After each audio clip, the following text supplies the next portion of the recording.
राधे राधे। श्री हरिदास श्री कुंज बिहारी। कैसे हैं आप सभी लोग? आई होप कान्हा जी की कृपा से आप सभी लोग अच्छे होंगे और स्वस्थ होंगे। होली अष्टमी की अब हम व्रत की कथा करेंगे और व्रत की कथा जानेंगे, सुनेंगे, श्रवण करेंगे। व्रत की कथा करने से पहले हम लोग दिया जलाएंगे साथ में। पहले हम लोग दिया जलाएंगे। तो दिया जलाने का तो सबको ही है कि हाँ पूजा होगी। पूजा वैसे 11 या 12 बजे के बाद आप कभी भी किसी भी समय कर सकते हैं, कथा भी सुन सकते हैं, पर अपना अपना नियम है। किसी के यहाँ कैसे होता है और किसी के यहाँ किसी प्रकार से होता है। तो ये व्रत का तो आपको ये है कि तारों के छाव में अर्घ दे करके शाम को हम लोगों को व्रत खोलना है। और रही बात पूजा करने की, तो पूजा अर्चना तो आप जब भी कथा सुनेंगे तब दिया तो जरूर जलेगा ही जलेगा। और फिर शाम को भी दिया जलाना है हमें। शाम को दिया जलाना है, साथ ही साथ में तारों को अर्घ देंगे। जो भोग बनाएंगे भोग की वो भोग चढ़ेगा और फिर उसके बाद पूजा अर्चना वंदन होगा। तो चलिए अब हम लोग कथा सुनेंगे। कथा के लिए मैंने किताब बता ही दी थी आपको। अगर आपके पास किताब नहीं है तो आप लोग अपना जो कैलेंडर है, जो चित्रपट है, उस चित्रपट पे कैलेंडर पे आपको कथा मिल जाएगी। वो कथा को श्रवण कर सकते हैं। तो इसी प्रकार से आप क्या कर सकते हैं, देखिए पूजा मैंने दिया तो जला दिया है और ये दिया थोड़ा सा मैं यहाँ पे रखूँगी क्योंकि साथ में मैं आरती करूँगी। सबसे पहले आपको गणपति जी की आरती करनी है कि हे गणपति महाराज, जो गलती हुई हो क्षमा कीजिए और जाने अनजाने में जो भूल चूक हो उसको भी माफ़ कीजिएगा। पहले गणु जी की आरती सर्वप्रथम होती है। तो आरती गणु जी की करने के बाद में आपको होई माता की करनी है। होई माँ, जाने अनजाने में जो भी गलती हो, जो भूल चूक हो उसे माफ़ कीजिएगा और रक्षा कीजिएगा। पुत्र प्राप्ति, संतान प्राप्ति का वर दीजिएगा। मनोवांछित फल प्राप्ति के लिए भी वर दीजिएगा। इसी प्रकार से आप पूजा अर्चना करके आप उनको मनाएं, प्रसन्न करें, खुश करें। तो मैं इस तरीके से अब दिया जल गया है हमारे, तो एक लोटा जल भर के मैंने रख लिया है इस लोटे में, क्योंकि इस जल को हम लोग रखेंगे अपने पास जब हम कथा करेंगे। तो साथ में रखते हैं और हाथ में थोड़ा सा मैंने जैसे कि बताया है, ये हाथ में आपको ये ले लेना है। जो भी आप अनाज भरेंगे उस अनाज को आप हाथ में ले लेंगे। उस अनाज को हाथ में ले करके हम कथा करेंगे। जब हम कथा करेंगे तो साथ ही साथ में जैसे कि चलेगी कथा तो ये चलता रहेगा और जब कथा समापन हो जाएगी तो हम ये माता पे छिड़केंगे। तो मैं कथा को आरंभ करती हूँ। होई माता की कथा है, आप ध्यान से सुनिएगा। आप सब भी इसी प्रकार से कर सकते हैं। ज़्यादा कोई वो नहीं है, आराम से, पर सरल उपाय है। ये सरल तरीके की पूजा है, ठीक है। होई आठे अष्टमी व्रत के पूजन की विधि। ये व्रत कार्तिक लगते ही अष्टमी को किया जाता है। जिस वार को दीपावली होती है, जिस वार की दिवाली होती है तो होई आठे भी उसी वार की पड़ती है। मतलब जिस दिन दिवाली होगा उसी दिन की ही आठे पड़ती है। तो जैसे कि आज हम लोग कर रहे हैं तो गुरुवार है, तो यानी कि गुरुवार को ही हमारा दिवाली पड़ेगी। होई आठे भी उसी वार की पड़ती है। इस व्रत को वह स्त्रियां करती हैं जिनकी संतान होती है। बच्चों की माँ दिन भर व्रत रखें। सायकाल को अष्टकोशक की अहोई की पुतली रंग भर कर बनाएं। उसी पुतली के पास सेई तथा सेई के बच्चे के चित्र बनाएं और उसका पूजन सूर्यास्त के पश्चात तारे के निकलने पर करें। परंतु होई माता का पूजन करने से पहले पृथ्वी को पवित्र चौक पूर लेना चाहिए, गंगा जल छिड़कना चाहिए और एक लोटे में जल भरकर पटरे पर कलश के रूप में रखकर पूजन करें। उसके बाद होई माता की कहानी सुने। पूजन के लिए चांदी की होई श्याऊ माता बनवाएं। उसमें चांदी के 2 मणिक डलवाएं, जिन्हें दाने या मोती भी कहते हैं। जिस प्रकार हार में पेंडिल लगा होता है, उसी प्रकार से होई स्याहू माता और दाने डले होते हैं। फिर होई माता की रोली, चावल, दूध व भात से पूजन करें और जल से भरे लोटे पर सतिया बना लें। एक कटोरी में हलवा तथा रुपए बयाना के रूप में रखें। जैसे बयाना देते हैं अपनी सास को, तो वो बयाना रखें। बयाना निकाल कर रख लें और 7 दाने गेहूं के हाथ में लेकर और गले में हुई श्याऊ माता को डालकर माता की कहानी सुने। जो बयाना निकाल कर रखा है उसे सासू जी के चरण स्पर्श करके मस्तक झुकाकर आदर पूर्वक उन्हें दे दें। उसके बाद चंद्र को अर्घ देकर भोजन करें। दिवाली के बाद किसी शुभ आदर पूर्वक उन्हें देने के बाद किसी शुभ दिन होई माता को, जो स्याऊ माता अपने गले में डाली है, उन्हें गले से उतार कर गुड़ से भोग लगाएं और फिर होई माता को भोग लगाएं और गुड़ से भोग लगा करके फिर जल के छींटे देकर मस्तक झुकाकर उसे रख दें। फिर जितने पुत्र हों उतनी ही बार जितने बेटे का विवाह हो गया है उतनी बार चांदी के 2 दाने उसमें डलवाए जाएं।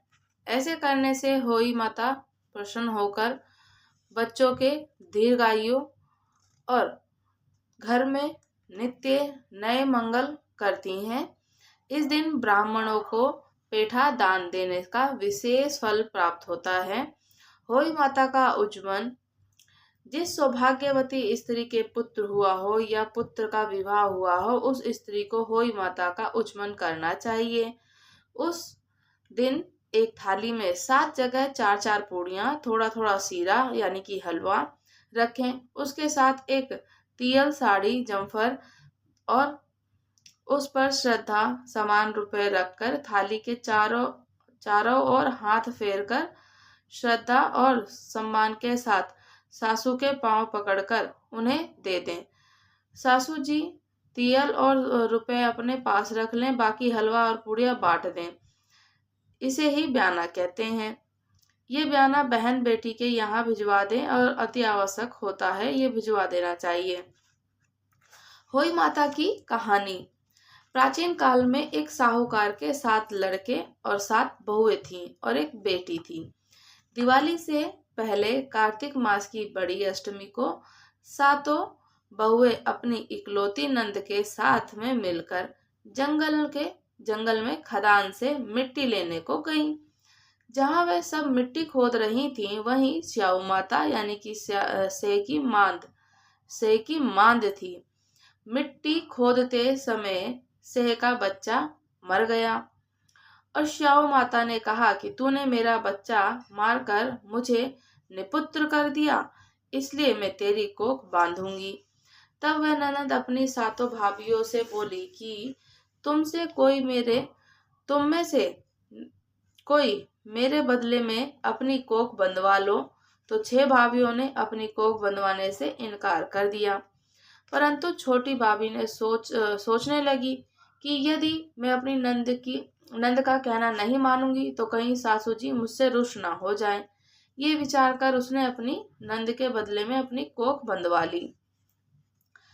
इससे जब उसके लड़का हुआ तो वह 7वें दिन मर गया।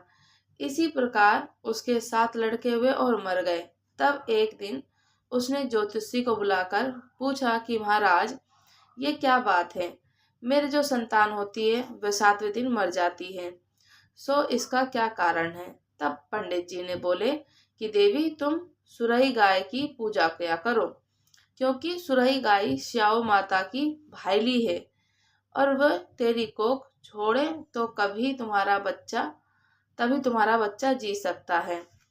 इसके बाद से वह बहू नित्य प्रति काल उठकर चुपचाप सुरही गाय के नीचे सफाई करके अनेक प्रकार की सेवा खिदमत करती।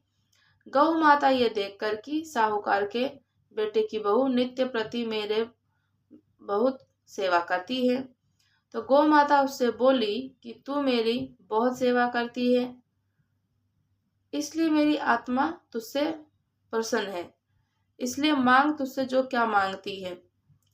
साहूकार के बेटे की बहू बोली कि स्याऊ माता तुम्हारी भाईली है और उन्होंने मेरी कोख बांध रखी है, सो आप कृपया करके अपनी भाईली से मेरी कोख खुलवा दो। उस दुखियारी की ये बात सुनकर गौ माता बोली, अच्छा। एक दिन गौ माता उसे साथ ले समुद्र पर अपनी भाईली के पास चल दी। तो मार्ग में धूप बहुत कड़ी पड़ रही थी, सो वो दोनों एक पेड़ के नीचे छाया में बैठ गए। थोड़ी देर में वहां एक सांप आया और उसी वृक्ष पर गरुण पंखनी ने बच्चे दे रखे थे, तो वह सर्प उन बच्चों को डसने लगा। तब साहूकार की बहू ने उस सर्प को मारकर ढाल के नीचे दबा दिया। वह सर्प दबा दिया तो उन बच्चों को बचा लिया। थोड़ी देर में गरुण पंखनी आई, तो वहां खून पकड़ा हुआ देखकर साहूकार की बहू के चोंच मारने लग गए। तब वह बोली कि मैंने नहीं, तुम्हारे बच्चे सर्प को मारकर रक्षा करी, मैंने तो ही तुम्हारे बच्चों की रक्षा करी है, सर्प को मार दिया था और गरुण पंखनी ने, मैंने ही तुम्हारे बच्चे की रक्षा करी है और तू मेरी ही दुश्मन हो गई। तो साहूकार की बहू की बात सुनकर गरुण प्रसन्न होकर बोली कि तूने मेरे बच्चे बचाए हैं, इसलिए मांग क्या मांगती है। तो वे बोली कि हमें 7 समुंदर के पार स्याऊ माता के पास पहुंचा दे। तब गरुण पंखनी उन दोनों को अपनी पीठ पर बिठाकर लंबी उड़ान भरकर उन्हें 7 समुंदर पार स्याऊ माता के पास पहुंचा दिया। तो स्याऊ माता अपनी भाईली गौ माता को देखकर बहुत प्रसन्न हुई और बोली कि भाईली, आज तो बहुत दिनों में मिली। फिर बोली कि बहन, मेरे सर में जुएं पड़ गई हैं। तब सुरही गऊ बोली कि मेरे साथ मेरी भक्तनी आई है, ये तेरी सब जुएं निकाल देगी। आज्ञा पाते ही साहूकारनी ने स्याऊ माता की चुन चुन कर सब जुएं निकाल दी।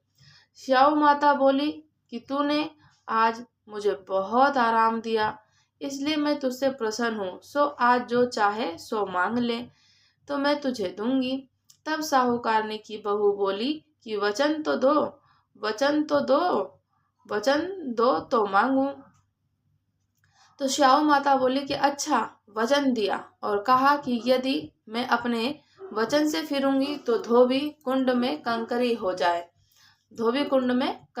जाए। तब साहूकार की बहू बोली कि मेरी कोख तुम्हारे पास बंधी पड़ी है, सो कृपया करके खोल दो उसकी। ये बात सुनकर स्याऊ माता बोली कि तूने तो मुझे ठग लिया, मैं तेरी कोख कभी नहीं खोलती, परंतु अब तो खोलनी पड़ेगी। जा तेरे घर 7 लड़के और उन 7 की 7 बहुएं मिल जाएंगी। तू घर जा करके 7 उजमन करियो, 7 होई बनाकर 7 कढ़ाई कर दीजियो। यह सुनकर जब वह लौटकर घर पहुंची तो वह 7 बेटे और 7 की 7 बहुएं घर बैठे मिली। यह देखकर वह बहुत खुश हुई। तभी उसने 7 होई बनाई और 7 उजमन किए और 7 कढ़ाई करी। तो दिवाली के दिन उसकी जेठानी कहने लगी कि देर में उन्होंने अपने बच्चों से कहा कि चाची के घर जाकर देख आओ कि आज वे अभी तक क्यों नहीं आई है। तो बच्चों ने आकर कहा कि चाची होई बना रही है और वो तो खूब उजमन कर रही है। ये सुनते ही उसकी जेठानियां दौड़कर उसके घर गई और जाकर कहा कि तूने अपनी कोख कैसे छुड़वाई। तो वह बोली कि तुमने तो अपनी कोख बंधवाने से इनकार कर दिया था, पर मैंने अपनी छोटी नंद का ख्याल करके अपनी कोख बंधवा ली। अब स्याऊ माता ने मुझ पर कृपा करके मेरी कोख खोल दी। जिस प्रकार मेरी कोख खोली उसी प्रकार संसार की सभी नारियों की कोख खोल देना, ये कहानी है। सो है स्याऊ माता, इससे सुनने वाले तथा हुंकार भरने वाले सब परिवार की नारियों की कोख खोल देना। और यही हम सबकी तुमसे विनती है। ऐसा कहकर माता की आरती करें और माता से क्षमा मांगे। बोली श्याम माता की जय हो। कथा का जोड़ा पढ़ने के लिए गणेश जी की कथा भी पढ़नी चाहिए।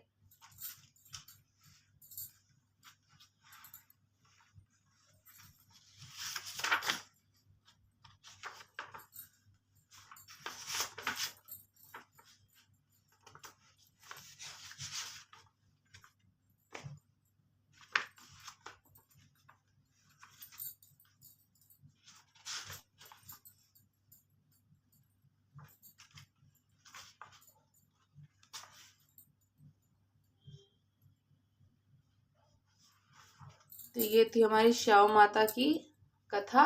तो श्याम माता जो हमने चावल लिए हैं हाथ में, ये चावल हम थोड़े से डालेंगे गणपति महाराज को और थोड़े से हम डालेंगे अपनी माँ को, होई माता को, और बाकी के जो बचे हैं उसे आप चाहो तो अपनी आंचल में बांध लेना, क्योंकि और थोड़े से जो जल हमने अपने जल के पात्र रखा है उस जल के पात्र में डाल लीजिएगा, क्योंकि ये जल का पात्र जो हमने रखा है लोटा, इसमें मैंने थोड़े से जल डाल दिए हैं।